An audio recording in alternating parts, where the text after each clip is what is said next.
करते हैं और रुक करते हैं बड़ी खबर का। गोरखपुर हमले से जुड़ी ये बड़ी खबर आ रही है, जहां पर आतंकी इरफान के भाई गुफरान के साथ मुर्ताज मिला हुआ था। आपको बता दें कि 2021 में गुफरान के संपर्क में आया था मुर्तजा, देवबंद में भी रहा है मुर्तजा। साथ ही आपको बता दें कि देवबंद से 31 मार्च को गोरखपुर आया गया था मुर्तजा। घटना के बाद पाकिस्तान जाना चाहता था मुर्तजा। नेपाल से दुबई आते हुए पाकिस्तान भागने की फिराक में था मुर्तजा। तो इस वक्त की बड़ी जानकारी गोरखनाथ हमले को लेकर, ये तमाम अपडेट हम आप तक पहुंचा रहे हैं। किस तरह से मुर्तजा के कनेक्शन जो है वो आईएसआई संगठन से पाए गए हैं। गोरखपुर हमले से जुड़ी ये बड़ी जानकारी। इसी बीच एक और बड़ी खबर गोरखनाथ हमले को लेकर, आपको बता दें कि मुर्तजा का गुजरात के जामनगर से भी कनेक्शन बताया जा रहा है। निजी कंपनी में काम करता था मुर्तजा। साथ ही आपको बता दें कि मुर्तजा के पिता उसी कंपनी में लॉ ऑफिसर के पद पर तैनात थे। मुर्तजा को नौकरी के लिए अनफिट बताया गया था। जांच एजेंसी कंपनी समेत कई जगहों पर जांच में जुटी हुई है। बड़ी खबर लगातार हम आप तक पहुंचा रहे हैं। मुर्तजा का गुजरात के जामनगर से कनेक्शन बताया जा रहा है। साथ ही आपको बता दें कि निजी कंपनी में काम करता था मुर्तजा। साथ ही आपको बता दें कि वहां पर उनके पिता भी किसी पद में तैनात थे। मुर्तजा का गुजरात के जामनगर से कनेक्शन बताया जा रहा है। इस वक्त की बड़ी जानकारी, निजी कंपनी में काम करता था मुर्तजा। साथ ही आपको बता दें कि इस निजी कंपनी में उनके पिता भी लॉ ऑफिसर के पद में थे। मुर्तजा को नौकरी के लिए अनफिट बताया गया था, जिसके बाद उसे नौकरी नहीं मिल पाई थी। जांच एजेंसी कंपनी समेत कई जगहों पर जांच में जुटी हुई है।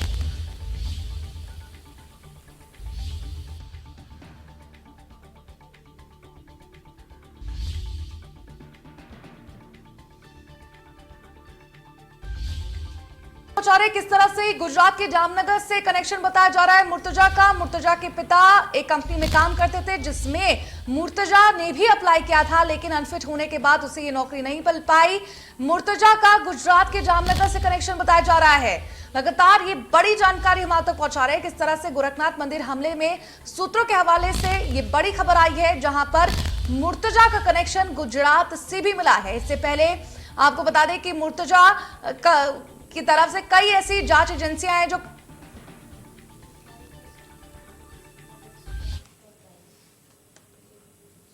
और इस पर ज्यादा जानकारी देने के लिए हमारे साथ हमारे संवाददाता रवि जुड़ चुके हैं। आइए उनका रुख करते हैं और जानने की कोशिश करते हैं कि आखिर मुर्तजा का गुजरात के साथ क्या कनेक्शन था, किस कंपनी में उनके पिता काम करते थे, क्या कुछ जानकारी है रवि?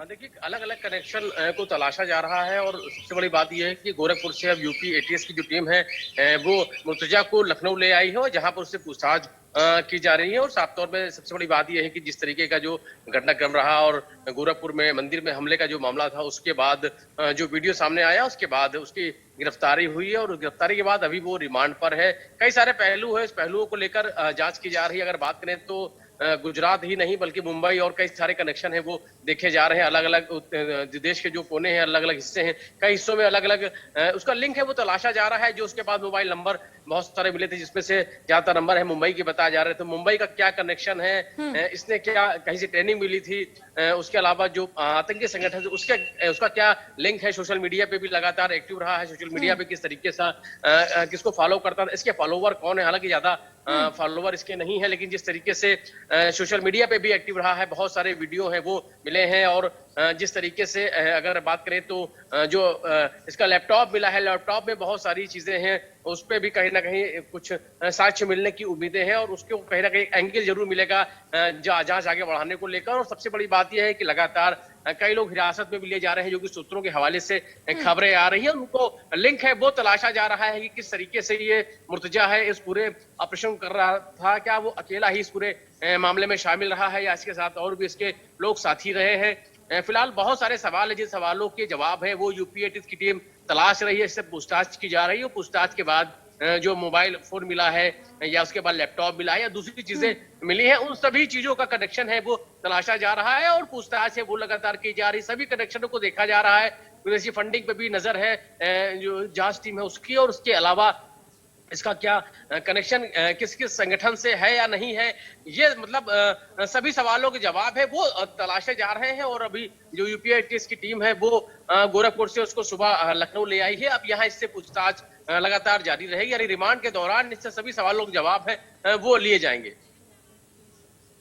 जी रवि, आप हमारे साथ बने रहिएगा और इसी बीच हमारे साथ गुजरात से एडिटर हमारे साथ अमित जुड़ चुके हैं। आइए उनका भी रुख करते हैं और जानने की कोशिश करते हैं।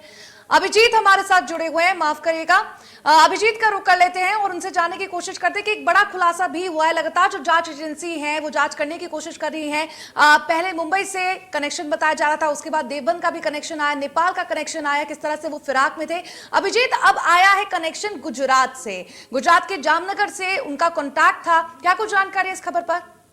बिल्कुल, मैं बता दूं तो जिस तरह से जामनगर से द्वारका के बीच में रिलायंस और एसआर की कंपनीज है और वहां पे जो मुर्तजा है उसके पिताजी 2015 में लॉ ऑफिसर के तौर पे जॉब कर रहे थे और उनके साथ ही वहां पर एसआर में उसको जॉब पे लगाया गया था, लेकिन कुछ कारणों से वो जॉब पे नहीं जा रहा था तो उसका इस्तीफा लिया गया था। उसके बाद दूसरी एक निजी कंपनी में भी उसने जॉब के लिए जॉब लगी थी और वहां पर भी उसको अनफिट घोषित किया गया था। तो इसके चलते वहां पर भी एसओजी और आईबी की टीम जो है वहां पे इन्वेस्टिगेशन कर रही है। और खास बात यह है कि गुजरात का जो जामनगर इलाका है वहां द्वारिका के नजदीक में एसआर कंपनी और रिलायंस कंपनी है और जो निजी कंपनी में काम करने गया था वो समुद्री इलाके के नजदीक में होने के कारण और पाकिस्तान के साथ नजदीक में होने के कारण इंटरनेशनल जो बॉर्डर है समुद्री बॉर्डर, तो उसको चलते भी जांच एजेंसी जो है वहां पर आतंकी संगठन के साथ और कितनी बार वो वहां से पाकिस्तान गया और पाकिस्तान से वापस आया